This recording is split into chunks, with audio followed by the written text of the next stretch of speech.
নির্বাচন পরবর্তী সময়ে ভিন্নমতের রাজনৈতিক কর্মীদের উপর হামলার অভিযোগ তুলে এর নিন্দা জানিয়েছেন বাংলাদেশ জামাত ইসলামীর আমির ডক্টর শফিকুর রহমান। একই সঙ্গে তিনি নির্বাচনের ফলাফল নিয়ে হতাশ না হয়ে দলীয় নেতাকর্মীদের এটিকে একটি ভিত্তি হিসেবে দেখার আহ্বান জানিয়েছেন। গত রাতে ও আজ দুপুর 12টার দিকে নিজের ভেরিফাইড ফেসবুক পেজে দেওয়া পৃথক দুটি পোস্টে তিনি নেতাকর্মী, স্বেচ্ছাসেবক ও সমর্থকদের ধন্যবাদ জানান।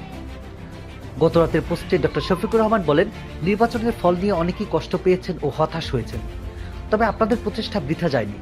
দলের আসন প্রায় 4 গুণ বেড়েছে এবং বাংলাদেশের রাজনীতিতে অন্যতম শক্তিশালী বিরোধী শক্তি হিসেবে আত্মপ্রকাশ করেছে। তাই এটিকে পরাজয় নয়, বরং একটি ভিত্তি হিসেবে দেখতে হবে। তিনি উল্লেখ করেন, অনেকে গণতান্ত্রিক অধিকার প্রয়োগ করতে গিয়ে ভয়ভীতি ও হয়রানির শিকার হয়েছেন।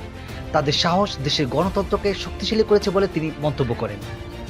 রাজনীতিতে উত্থান পতন স্বাভাবিক উল্লেখ করে তিনি বিএনপির উদাহরণ টেনে বলেন, 2008 সালে বিএনপির আসন কমে 30টিতে নেমে এসেছিল, কিন্তু দীর্ঘ 18 বছরের পথ চলা শেষে 2026 সালে তারা আবার ক্ষমতায় ফিরে এসেছে। গণতান্ত্রিক রাজনীতির দীর্ঘ পথের যাত্রা, এখানে ধৈর্য ও অধ্যবসায় প্রয়োজন।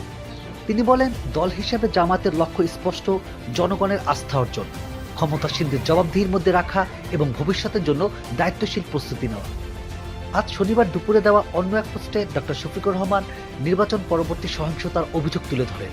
তিনি বলেন, জনগণের ম্যান্ডেট কোনো লাইসেন্স নয়, এটি একটি শর্তযুক্ত আমানত। এই আমানতের মূল শর্ত হলো আইন শৃঙ্খলা রক্ষা করা, সবার জন্য সমান সুরক্ষা নিশ্চিত করা এবং রাজনৈতিক পরিচয় নির্বিশেষে প্রতিটি নাগরিকের নিরাপত্তা প্রদান করা। তিনি অভিযোগ করেন, জামাতের সমর্থক 11 দলীয় জোট স্বতন্ত্র প্রার্থী, এমনকি বিএনপি মতের সঙ্গে ভিন্ন রাজনৈতিক অবস্থান থাকার কারণে অনেকে হামলার শিকার হয়েছেন। এসব ঘটনার তীব্র নিন্দা জানিয়ে তিনি ক্ষতিগ্রস্তদের পাশে থাকার ঘোষণা দেন। তিনি আইনশৃঙ্খলা বাহিনীকে দ্রুত ও নিরপেক্ষ তদন্ত করে দায়ীদের বিচারের আওতায় আনার আহ্বান জানান। প্রতিটি ঘটনা নথিভুক্ত করে যথাযথভাবে তদন্তের ব্যবস্থা নেওয়ারও কথাও তিনি বলেন।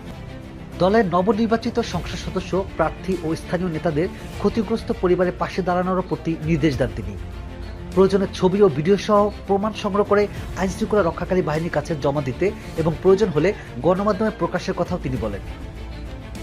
আসন্ন সরকারের উদ্দেশ্যে তিনি বলেন, সুশাসনের প্রথম পরীক্ষা শুরু হয় নিজের দল ও কর্মীদের শৃঙ্খলা প্রতিষ্ঠার মাধ্যমে। আমরা শান্তিপূর্ণ ও দায়িত্বশীল রাজনীতির প্রতি অঙ্গীকারবদ্ধ, তবে আমাদের এই অঙ্গীকারকে কেউ দুর্বলতা মনে করবেন না।